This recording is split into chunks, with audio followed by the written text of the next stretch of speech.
નમસ્કાર દર્શક મિત્રો, કૃષિ દર્શન કાર્યક્રમમાં આપ સૌનું હાર્દિક સ્વાગત કરીએ છીએ। આજે અમે જે વિષય લઈને આવ્યા છે તે છે કૃષિ પાકોમાં ડ્રોન ટેકનોલોજીનો ઉપયોગ। દર્શક મિત્રો, શૈક્ષણિક ક્ષેત્રનો વ્યાપ વધવાને કારણે કૃષિ ક્ષેત્રે પણ લોકો હાલમાં ટેકનોલોજીનો ઉપયોગ કરતા થયા છે અને તે પૈકી અમે આજે વાત કરવાના છે ડ્રોન ટેકનોલોજીનો ઉપયોગ કેવી રીતે કરવો, તેનાથી કેવા પ્રકારના ફાયદા થાય છે। તો તે વિશે પણ થોડીક વાત કરીએ તો કે જમીનનું પ્રદૂષણ અટકાવી શકાય છે, દવાઓનો છંટકાવ કરી શકાય છે, તેમજ ઢોળાવવાળા વિસ્તારો કે બાગાયત પાકોનું જે વાવેતર થતું હોય, ડ્રોન ટેકનોલોજીનો ઉપયોગ કરવાથી ખૂબ સારા એવા પ્રમાણમાં ફાયદા થાય છે। પરંતુ આ ફાયદા કેવા પ્રકારના હોય છે તે અંતર્ગત માર્ગદર્શન આપવા માટે અમારા ડીડી ગિરનારના સ્ટુડિયોમાં વારી સાહેબ કે તેઓ જિલ્લા ખેતીવાડી અધિકારી તરીકે ખેતીવાડીની કચેરી નડિયાદ ખેડા ખાતે તેઓ ફરજ બજાવે છે। આવો દર્શક મિત્રો, આજની વિશેષ ચર્ચાનો પ્રારંભ કરીએ। નમસ્કાર સર, ડીડી ગિરનારના સ્ટુડિયોમાં આપનું હાર્દિક સ્વાગત કરીએ છીએ। તો સર, કહેવાય છે કે આ ડ્રોન ટેકનોલોજીનો ઉપયોગની વાત કરીએ તો કૃષિથી માંડીને સંરક્ષણ ક્ષેત્ર સુધીમાં અને હાલમાં ઇન્ડસ્ટ્રીયલ ઝોનમાં પણ ખૂબ સારા એવા પ્રમાણમાં ઉપયોગ થતો હોય છે અને જે પૈકી આપણે વાત કરવા જઈ રહ્યા છે કૃષિ ક્ષેત્રે ડ્રોન ટેકનોલોજીનો ઉપયોગ। તો આ જે ડ્રોન ટેકનોલોજીનો કૃષિ ક્ષેત્રે ઉપયોગ કેવી રીતે થતો હોય છે અને એમાં પણ આપણે જે સ્પ્રેને ધ્યાનમાં રાખીને જે સ્પ્રે કરવામાં આવતો હોય છે, જે છંટકાવ કરવામાં આવતો હોય છે, તો તે કેવી રીતે થતો હોય છે, તો તે વિશે થોડીક વાત કરશો। જી બિલકુલ, ખૂબ સરસ પ્રશ્ન પૂછ્યો પાયલબેન। કૃષિ ક્ષેત્રમાં ડ્રોનના આગમન પહેલાં દવા છંટકાવની વાત કરીએ તો અત્યારે આપણી જોડે જે વિકલ્પ ઉપલબ્ધ છે તો એમાં સૌપ્રથમ હાથથી દવા છાંટવાના પંપ, જે નેપસેક સ્પ્રેયર કહેવામાં આવે છે, તો આપણે એનો ઉપયોગ કરતા હોઈએ છીએ। ત્યારબાદ હાઈટેક સ્પ્રેયર કે જેમાં પ્રેશર ચેમ્બર હોય છે અને સ્પ્રે કરવામાં થોડું ઓછું બળ પડતું હોય છે। ત્યારબાદ બેટરી સંચાલિત પંપનું આગમન થયું કૃષિ ક્ષેત્રમાં, જેમાં બેટરી વડે ચાર્જ કરેલા પંપથી દવાનો છંટકાવ થતો હોય છે। ત્યારબાદ પેટ્રોલ ઓપરેટેડ 2 સ્ટ્રોક અને 4 સ્ટ્રોક પંપનો ઉપયોગ થવા માંડ્યો અને જ્યાં આગળ મોટા પાયે ખેતી છે તો ત્યાં આગળ વાડી વિસ્તારમાં ટ્રેક્ટર ઓપરેટેડ જે ટાંકીવાળા પંપ છે એનો ઉપયોગ થતો હોય છે। જી, પરંતુ ડ્રોન ટેકનોલોજી જે છે એમાં ડ્રોનમાં ટાંકી ખૂબ નાની હોય છે અને એની ઝડપ ખૂબ સારી હોય છે, એટલે આપણને સરખામણીમાં પરિણામ અને સમયનો બચત ખૂબ થતી હોય છે। જી સર, ખૂબ સરસ વાત કરી કે આ ડ્રોન ટેકનોલોજીનો ઉપયોગ કેવી રીતે થતો હોય છે। પણ સર, હમણાં આપણે કીધું કે જે કહેવાય છે કે પહેલાં તો જે પરંપરાગત પદ્ધતિ કે જે પંપનો ઉપયોગ કરીને દવાઓનો છંટકાવ કરવામાં આવતો હતો, પરંતુ જ્યારે આ ડ્રોનથી દવા છાંટવાની હોય છે ને આ પંપથી દવા છાંટવાની હોય છે, તો બંને કઈ રીતે અલગ તરી આવે છે, તો તે વિશે પણ થોડીક વાત કરશો। જી ચોક્કસથી, પંપ વડે જ્યારે આપણે દવા છાંટીએ છીએ તો મોટાભાગે પાણીના જે બિંદુ જે છે, ડ્રોપલેટ, એ ખૂબ મોટા સ્વરૂપમાં પડતા હોય છે, એટલે એના કારણે જંતુનાશક દવાનો વપરાશ વધારે થતો હોય છે। ઘણા કિસ્સાઓમાં દવા લીસા પાન હોય તો નીચે સરકી જતી હોય છે, એટલે આપણે સ્ટીકિંગ એજન્ટ પણ નાખતા હોય છે। એની સરખામણીમાં ડ્રોનમાંથી જ્યારે બિંદુ બહાર પડે છે તો એકદમ ધુમાડા સ્વરૂપે, મિસ્ટ સ્વરૂપે બહાર પડે છે, એટલે જેની પાર્ટિકલ સાઇઝ જે કહેવાય પાણીની ખૂબ નાની હોય છે અને એના કારણે જે તે પર્ણરંધ્રો જે ખરા એમાં તરત જ શોષાઈ જતું હોય છે। આ શોષાવાના કારણે દવાનો વપરાશ પણ ઓછો થતો હોય છે સરખામણીમાં અને દવાની અસરકારકતા પણ આપણને ખૂબ સારી મળતી હોય છે અને જે આપણે કહેવાય કે ટાર્ગેટ એરિયામાં કે જ્યાં આગળ આપણે દવા પહોંચાડવાની જરૂરિયાત છે એ જગ્યાએ દવા પહોંચવાથી આપણને પરિણામ ખૂબ સારું મળતું હોય છે। ખૂબ સરસ મહત્વની માહિતી આપી સર આપે। હવે જ્યારે ડ્રોનનો ઉપયોગ કરવામાં આવે છે તો એવા કયા કયા ભાગોનો ઉપયોગ કહેવાય કે આ ડ્રોન ટેકનોલોજીનો કૃષિ ક્ષેત્રે ઉપયોગ થતો હોય છે, તો તે વિશે પણ થોડીક વિસ્તારપૂર્વક વાત કરશો। બિલકુલ સાચી વાત છે પાયલબેન આપની કે આપણે જ્યારે ડ્રોન ટેકનોલોજીનો ઉપયોગ કરવો હોય તો એમાં કયા કયા ભાગો આવેલા છે। તો ડ્રોન આપણે બધાએ જોયેલું જ હશે, તો એની અંદર મુખ્યત્વે એક એની ટાંકી આવેલી હોય છે કે જે 10 લીટરની હોય છે। આ ઉપરાંત નોઝલ કે જેમાંથી આપણને પાણી ડ્રોપલેટ સ્વરૂપે બહાર આવે છે, તો આવી 6 જેટલી નોઝલો હોય છે। નોઝલ અને ટાંકીને કનેક્ટ કરવા માટે જે એની પાઇપ આવેલી હોય છે અને જ્યારે ડ્રોન ઉડાન ભરે છે અને પાછું નીચે બેસે છે તો એ બેલેન્સ પદ્ધતિથી ઊભું રહે એના માટેના એના સ્ટેન્ડ હોય છે અને આ ઉપરાંત એના સેન્સર અને નાની મોટર, આ મુખ્યત્વે ડ્રોનની બનાવટમાં ઉપયોગ થતો હોય છે। જી સર, ખૂબ સરસ વાત કરી। પણ સર, જેવી રીતે આપણે વાત કરી કે ડ્રોનનો ઉપયોગ દવાઓના છંટકાવ માટે થાય છે, જંતુનાશક દવાઓના છંટકાવ માટે, પાણીનો છંટકાવ કરવા માટે થાય છે, પરંતુ એ સિવાયના પણ અન્ય કોઈ ઉપયોગો હોય છે ખરા કૃષિ ક્ષેત્રે, તો તે વિશે પણ વાત કરશો। જી બિલકુલ, ડ્રોનમાં જે દવા છંટકાવ સિવાયના ઉપયોગો જે છે તો એમાં મુખ્યત્વે પાકનું આરોગ્ય આપણે ચકાસવું હોય તો એનાથી આપણે જોઈ શકીએ છીએ વોટર સ્ટ્રેસ કે પાણીની ખેંચ કેટલી છે તો એનો પણ આપણને ખ્યાલ આવી શકે છે। રોગ જીવાતની માહિતી પણ આપણે ડ્રોનથી ઓછા વધતા પ્રમાણમાં મેળવી શકતા હોઈએ છીએ. જી, તો સર એક ખૂબ મહત્ત્વનો પ્રશ્ન એ થાય કે કૃષિ ક્ષેત્રે જ્યારે ડ્રોન ટેકનોલોજીનો ઉપયોગ કરવામાં આવે છે પરંતુ જમીનનું પ્રદૂષણ ઓછું કરવા માટે પણ થતો હોય છે, તો તે કેવી રીતે થતો હોય છે સર? ખૂબ સરસ પ્રશ્ન પૂછ્યો આપે પાયલબેન. સામાન્ય રીતના જ્યારે આપણે ડ્રોન ટેકનોલોજીથી નેનો યુરિયાના એપ્લિકેશનની વાત કરીએ તો નેનો યુરિયાથી જે ખાતર યુરિયા કે નેનો DAP તમે વાપરતા હોઈએ તો જે તે પાક ઉપર પડતું હોય છે, પાણીમાં ઓગાળીને આપણે આપતા હોઈએ છીએ એટલા માટે. આની સરખામણીમાં જ્યારે આપણે યુરિયા DAP જે દાણાદાર સ્વરૂપે નાખતા હોઈએ છીએ તો ખેતરમાં નાખવાને કારણે દાણા એના જે જમીન ઉપર પડે છે એ જો મૂળ વિસ્તારથી દૂર હોય તો એ છોડ એનો કોઈ કાર્યક્ષમ ઉપયોગ કરી શકતું નથી અને આ દાણા જમીનમાં ભળી અને જમીનનું પ્રદૂષણ અથવા તો જમીનના જે જળસ્તરનું પ્રદૂષણ વધારતા હોય છે. એટલે આ રીતના આપણે જમીનને પ્રદૂષિત થતાં પણ જો ડ્રોન ટેકનોલોજીથી ઉપયોગ કરીએ નેનો યુરિયાનો તો અટકાવી શકીએ છીએ. ખૂબ સરસ માહિતી આપી સર આપે કે જમીનનું પ્રદૂષણ કેવી રીતે અટકાવી શકાય છે અને તે ડ્રોન ટેકનોલોજીના માધ્યમ થકી. દર્શક મિત્રો, અમારી ચર્ચા અહીંયા યથાવત જ છે પરંતુ અત્યારે સમય થયો છે એક નાનકડા વિરામનો. વિરામ બાદ ફરી પાછા મળીએ.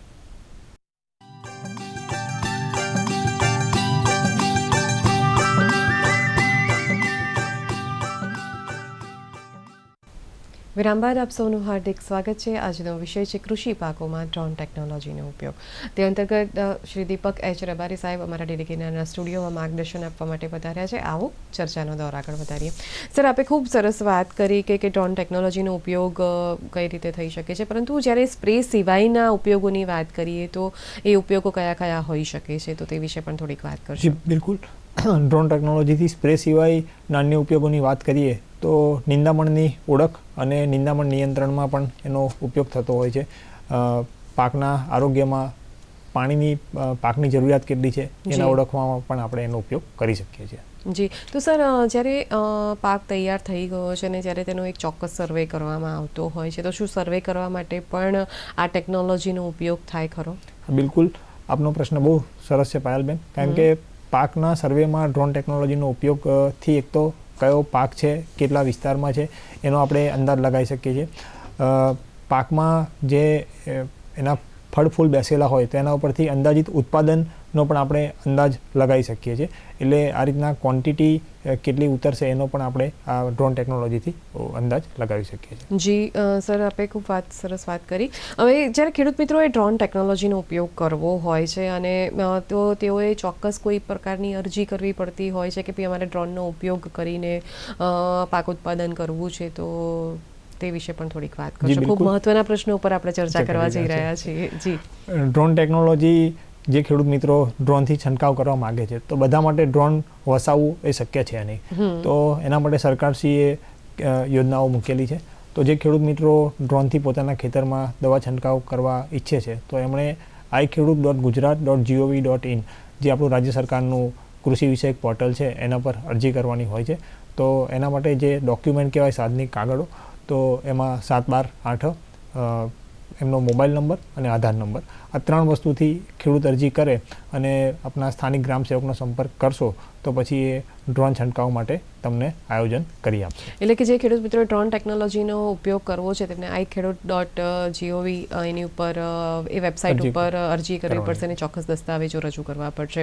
જી સર, ખૂબ સરસ વાત કરી. હવે જ્યારે જે ખેડૂત મિત્રોને ડ્રોન ટેકનોલોજીનો ઉપયોગ કરવો છે પરંતુ તેઓને એક પ્રશ્ન એ પણ ઉદ્ભવતો હોય કારણ કે ડ્રોન થોડા કોસ્ટલી પણ આવતા હોય છે, તો તે માટે કોઈ ચોક્કસ સબસિડી મળતી હોય છે ખરી? ખૂબ મહત્વનો પ્રશ્ન ખેડૂત મિત્રો માટે છે, તો તે અંતર્ગત માર્ગદર્શન મેળવીએ સર.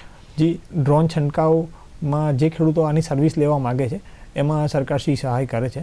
તો એમાં 1 એકરની સહાય માટે જે કિંમતના 90% અથવા તો 500 રૂપિયા, બેમાંથી જે ઓછું હોય એ પ્રકારે સહાય મળતી હોય છે. સામાન્ય રીતના અત્યારે જે ડ્રોન કંપનીઓ સર્વિસ પ્રોવાઈડ કરી રહી છે એનો સામાન્ય તો દર 600 રૂપિયા જેટલો છે. એટલે 500 રૂપિયા જેટલી ખેડૂતને સબસિડી, એટલે 100 રૂપિયા કોઈ પણ ખેડૂત લોકફાળો ભરે તો 1 એકરમાં એને જે કોઈ દવાનો અથવા તો નેનો યુરિયાનો કે નેનો DAPનો છંટકાવ કરવો છે એ પોતાની દવાનો ઉપયોગ કરી અને કરી શકે છે. ખૂબ સરસ માહિતી આપી સર આપે.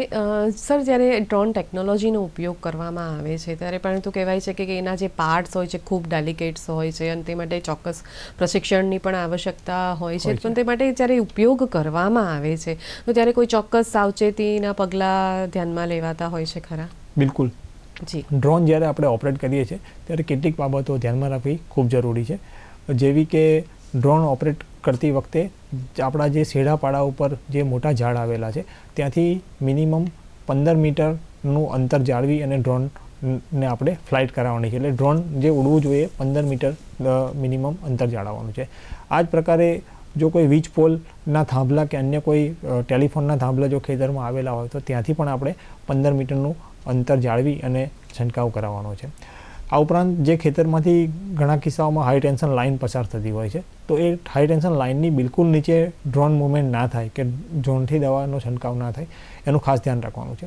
આ ઉપરાંત જ્યારે તમે નિંદામણનાશક દવાનો છંટકાવ માટે ડ્રોનનો ઉપયોગ કરતા હોય તો ઘણીવાર નીચે ખેતરમાં પશુઓ ચરતા હોય કે બીજી કોઈ માનવ પ્રવૃત્તિ થતી હોય તો એ ના થાય એ પણ ખાસ ધ્યાન રાખવાનું છે. એટલે આ 3-4 બાબતોનું ધ્યાન રાખવું ખૂબ જરૂરી છે. ખૂબ સરસ મહત્વની માહિતી સર આપે આપી.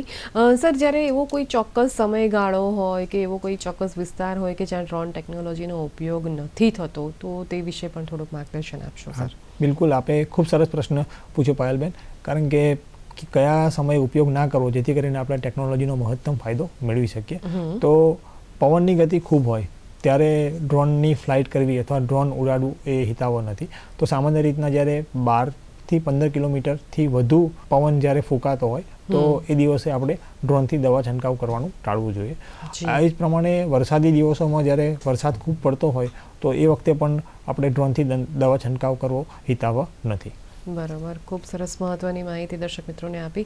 સર, એક ખૂબ મહત્વનો પ્રશ્ન એ થાય કે જ્યારે ખેડૂત મિત્રોને હંમેશા પાણીની તો અછત વર્તાતી જ હોય છે અને કહેવાય કે જ્યારે ડ્રોન ટેકનોલોજીનો ઉપયોગ કરે ત્યારે સમય પણ બચતો હોય છે. ત્યારે આવી પાણીની અછતની પરિસ્થિતિ હોય ત્યારે સમયનો અન્ય ધ્યાનમાં રાખીને કેવી રીતે ઉપયોગ કરી શકાય?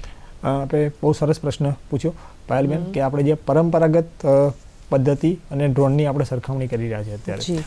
તો પરંપરાગત પદ્ધતિથી આપણે દવા છંટકાવનો વિચાર કરીએ તો 1 એકરમાં દવા છંટકાવ માટે જે સામાન્ય રીતના નેપસેક સ્પ્રેયર જે આપણો હાથથી ચાલતો જે છે તો એના માટે સમયની વાત કરીએ તો 1 એકરે ઓછામાં ઓછા 3 થી 4 પંપનો આપણે ઉપયોગ કરતા હોય છે. 3 પંપ પણ આપણે જો ગણતરી કરીએ તો એક પંપમાં 15 લીટર પાણી સમાતું હોય છે. એટલે 3 પંપ માટે 45 લીટર પાણીની જરૂર પડે. અને સમયની વાત કરીએ તો ઓછામાં ઓછા 60 થી 70 મિનિટ જેટલો સમય લેતા હોય છે. જો આપ બેટરીવાળો પંપ યુઝ કરી રહ્યા છો તો પણ એ કિસ્સામાં 41 મિનિટનો સમય અને 45 લીટર પાણીનો વપરાશ થતો હોય છે. એની સરખામણીમાં 1 એકર વિસ્તારને આપણે સંરક્ષિત કરવા માટે ડ્રોનથી જો ઉપયોગ કરવામાં આવે તો 10 મિનિટ અને પાણી જો ગણીએ તો માત્ર 10 લીટર પાણીનો ઉપયોગ થતો હોય છે. જી સર, ખૂબ સરસ મહત્વની માહિતી આપી. હવે સર, એક પ્રશ્ન એ પણ થાય કે જ્યારે ઢોળાવાળા વિસ્તારો હોય કે વધુ ઊંચાઈ ધરાવતા વિસ્તારો હોય તો તેમાં ડ્રોન ટેકનોલોજીનો ઉપયોગ કેવી રીતે કરી શકાય અને ડ્રોન ટેકનોલોજીનો ઉપયોગ કરવાથી કેવા પ્રકારના ફાયદા થતા હોય છે તો તે વિશે પણ થોડીક વાત કરશો? ઢોળાવવાળા વિસ્તારમાં સામાન્ય રીતના દવા છંટકાવ કરવી આપણા માટે ખૂબ અઘરી હોય છે. તો ત્યાં આગળ આપણે ડ્રોનનો ટેકનોલોજીનો ઉપયોગ કરીએ તો જે સામાન્ય રીતના જે દવા છાંટવાના પંપથી ત્યાં પહોંચી શકાય એવું નથી તો એ જગ્યાએ આપણે એનો ઉપયોગ કરી શકીએ છીએ. ખાસ કરીને બાગાયતી પાકો જે છે, આંબા છે, ચીકુ છે, પપૈયા છે, તો જે વધુ ઊંચાઈવાળા પાકો છે તો એ કિસ્સામાં આપણો પંપ જે ખરો એ આપણે પોતે કે માણસથી જ્યારે છંટકાવ કરતા હોય તો ત્યાં સુધી પહોંચી શકતા નથી. તો એ કિસ્સામાં ડ્રોન જ્યારે ઉપરથી દવા છંટકાવ કરે છે એટલે આપણે જે ટાર્ગેટ એરિયા જે છે ત્યાં આગળ આપણે દવાનું એપ્લિકેશન કરવાથી આપવાથી આપણને ખૂબ સારું પરિણામ મળતું હોય છે. ખૂબ સરસ માર્ગદર્શક માહિતી સર આપે આપી. દર્શક મિત્રો, દીપક સર ખૂબ સરસ મહત્વની માહિતી આજના વિષયના સંદર્ભમાં આપી રહ્યા છે પરંતુ સમય થયો છે વધુ એક નાનકડા વિરામ બાદ ફરી પાછા મળીએ.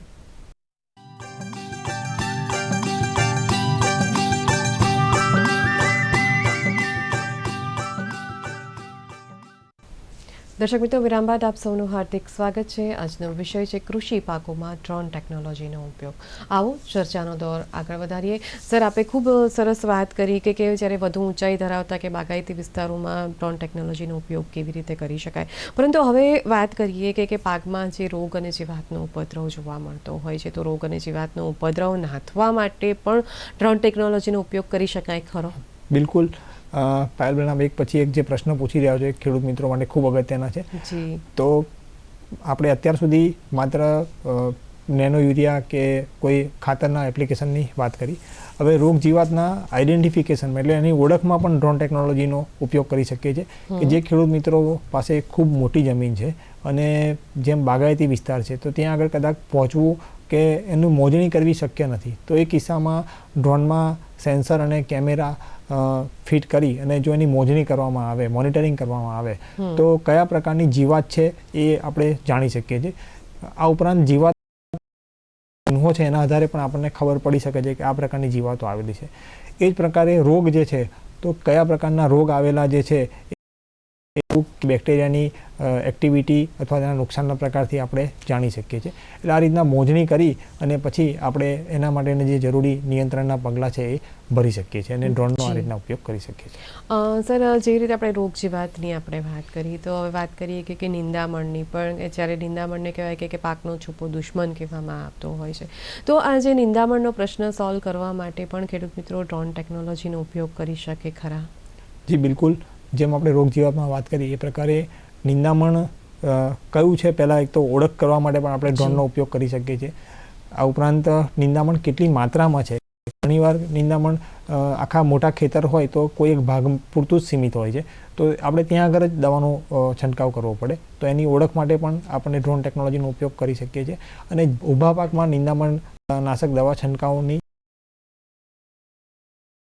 ઊભા પાકમાં ડ્રોન ટેકનોલોજીથી નિંદામણનાશક દવાનો પણ છંટકાવ કરી શકતા હોઈએ છીએ. જી સર. તો સર, આપે કીધું કે રોગ જીવાતના નિયંત્રણ માટે જંતુનાશક દવાઓના છંટકાવમાં ડ્રોન ટેકનોલોજીનો ઉપયોગ કરવામાં આવે છે, પરંતુ જંતુનાશક દવાઓ તો અલગ અલગ પ્રકારની હોય છે અને અલગ અલગ પાકમાં અલગ અલગ પ્રકારના રોગોનો ઉપદ્રવ થતો હોય છે, તો ત્યારે કેવા પ્રકારની જંતુનાશક દવાઓનો છંટકાવ કરી શકાય ડ્રોન ટેકનોલોજીના માધ્યમ થકી, તો તે વિશે પણ થોડીક વાત કરશો.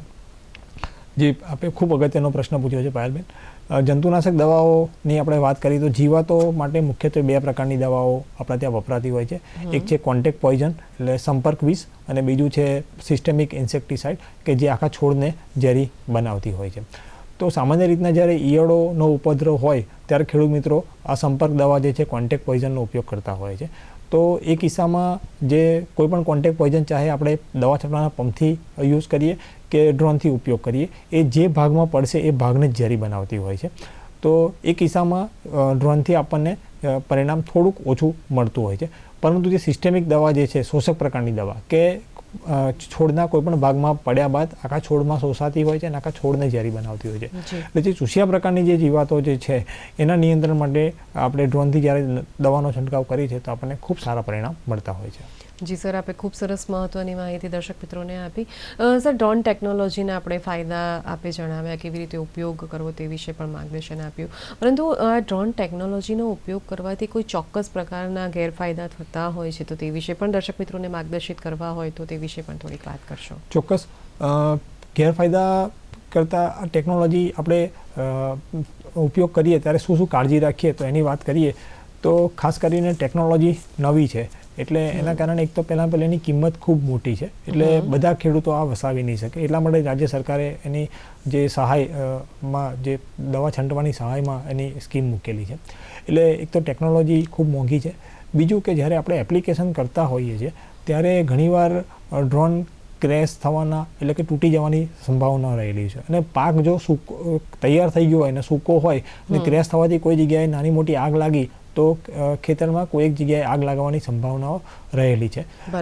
ત્રીજું કે જે ડ્રોન ઓપરેટ કરવા માટે જે પાયલોટ છે એ સર્ટિફાઈડ પાયલોટ હોવા જોઈએ અને સર્ટિફાઈડ પાયલોટોની હાલના પરિસ્થિતિમાં થોડી અછત છે, એટલે દરેક વ્યક્તિ ડ્રોન ઓપરેટ નહીં કરી શકે. આ મુખ્યત્વે એની મર્યાદાઓ આ ત્રણ છે.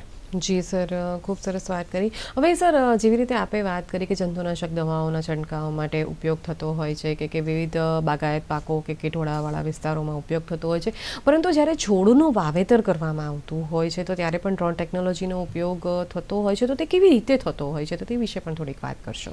જી, ખૂબ સરસ વાત કરી પાયલબેન આપે. કારણ કે આપણે કૃષિ સિવાય પણ જો ડ્રોન ટેકનોલોજીની વાત કરીએ તો જે સીડ બોલ આપણે બધાએ શબ્દ સાંભળેલો હશે, તો સીડ બોલ જે છે એની અંદર માટી સાથે કેટલાક જે છોડ અથવા તો જે જંગલ વિસ્તારમાં થતા ઝાડના બિયારણ ભેળવી દેવામાં આવતા હોય છે. અને જ્યાં આગળ આપણે સહજ રીતે પહોંચી શકતા નથી એવા ગીચ જંગલીય વિસ્તારોમાં અથવા તો ઢોળાવવાળા વિસ્તારોમાં અથવા તો પર્વતોમાં જ્યાં આપણે ઈચ્છીએ છીએ કે ત્યાં આગળ ફોરેસ્ટ એરિયા વધે, ત્યાં આગળ વધુમાં વધુ ઝાડ થાય, તો એ કિસ્સા માટે આપણે જ્યારે ચોમાસાની શરૂઆતમાં આ પ્રકારના સીડ બોલ ડ્રોન મારફતે જો ત્યાં આગળ ફેંકવામાં આવે તો ત્યાં આગળ પછી જ્યારે વરસાદ પડશે ત્યારે આ પ્રકારના ઝાડ ઉગી નીકળતા હોય છે અને આપણે આપણો જે ફોરેસ્ટ એરિયા જે છે જંગલ વિસ્તાર આ ડ્રોનની ટેકનોલોજીથી ખૂબ સારી રીતના વધારી શકીએ છીએ. જી, ખૂબ મહત્ત્વની માહિતી સર આપે આપી. હવે જેવી રીતે આપણે વાત કરી કે છોડના વાવેતર માટે પણ ડ્રોન ટેકનોલોજીનો ઉપયોગ થતો હોય છે, પરંતુ જ્યારે કાપણીની વાત કરીએ તો શું તેવા સમયે પણ ડ્રોન ટેકનોલોજીનો ઉપયોગ કરી શકાય? હા, ચોક્કસ. જ્યારે કાપણી અવસ્થાએ આપણે દવા છંટકાવ કરવો છે તો એ વખતે ડ્રોન ટેકનોલોજી આપણને ખૂબ આશીર્વાદરૂપ થતી હોય છે. કારણ કે ઘણા ખરા કિસ્સાઓમાં જ્યારે પાક કાપણી અવસ્થાએ આવતો હોય છે એટલે આપણે બે છોડ ભેગા થઈ જવાને કારણે નજીકના વાવેતરના કારણે છોડમાં આપણે ખેતરમાં દાખલ થવું પ્રેક્ટિકલી શક્ય હોતું નથી. તો એ કિસ્સામાં ડ્રોનથી જો દવા છંટકાવ કરવામાં આવે તો આપણને ખૂબ સારા પરિણામ મળે છે. એના તમને એક બે દાખલા પણ આપું કે અત્યારે માની લો કે વલિયારી અથવા તો રાયડો હવે લગભગ કપાવાની તૈયારીમાં છે. તો આ કિસ્સામાં અત્યારે જે ચૂસ્યા પ્રકારની જીવાતો જે ખેતરોમાં આવેલી છે તો તેમાં આપણા માટે અત્યારે ખેતરમાં દાખલ થવું શક્ય છે નહીં. એ પ્રમાણે જ્યારે ચોમાસામાં સોયાબીન પાકટ અવસ્થાએ હોય છે તો એ વખતે પણ શીંગો એની પાકી જવાના કારણે આપણા માટે ખેતરમાં જવું શક્ય નથી હોતું. એ જ પ્રમાણે અત્યારે જ્યારે ચણા પાકટ અવસ્થાએ છે તો ચણામાં પોપટામાં જે ઈયળો પડે છે તો એમાં આપણે જ્યારે પંપ લઈ અને દવા છાંટવા જઈશું તો પોપટાને પણ નુકસાન થવાની સંભાવનાઓ રહેલી હોય છે. જી સર. એટલે આ બધા કિસ્સાઓને ધ્યાને લેતા આપણે ડ્રોનથી ખૂબ સારી રીતના દવા છંટકાવ કરી શકીએ છીએ. સર, અમારા દર્શક મિત્રોને આજના વિષયના સંદર્ભમાં કોઈ ટૂંકમાં સંદેશો આપવો હોય તો શું કહેશો સર? ચોક્કસ. ખેડૂત મિત્રો, આપણે બધા જેમ મોબાઈલ છે તો આપણા વર્ષો પહેલાં મોબાઈલથી એટલા બધા પરિચિત નહોતા કે નાના પેજર આવ્યા, ત્યારબાદ મોબાઈલ હવે આપણે બધા યુઝ કરતા થઈ ગયા. એ જ પ્રમાણે ટેકનોલોજી જે ડ્રોનની છે એ નવી છે પણ આપણા માટે ખૂબ આશીર્વાદરૂપ છે. એટલે ધીમે ધીમે આપણો સમય અને પાણીનો જો બચત કરવી હોય તો ડ્રોન ટેકનોલોજી આપણા સૌ માટે વધુમાં વધુ ખેડૂત મિત્રો આ ટેકનોલોજીનો લાભ લે એવી બધાને હું અભ્યર્થના કરું છું. જી સર, આપ DD-કેનારના સ્ટુડિયોમાં પધાર્યા અને આજના વિષયના સંદર્ભમાં આપે માહિતી આપી તે બદલ આપનો ખૂબ ખૂબ ધન્યવાદ. દર્શક મિત્રો, દીપક સરે કૃષિ પાકોમાં ડ્રોન ટેકનોલોજીનો ઉપયોગ કેવી રીતે કરવો, તેના ફાયદા સમજાવ્યા, તેનો ઉપયોગ કેવી રીતે કરવો તે પણ શીખવાડ્યું. ફરી મળીશું એક નવા વિષય, નવી માહિતી અને નવા નિષ્ણાતની સાથે. ત્યાં સુધી પાયલને રજા આપશો. નમસ્કાર.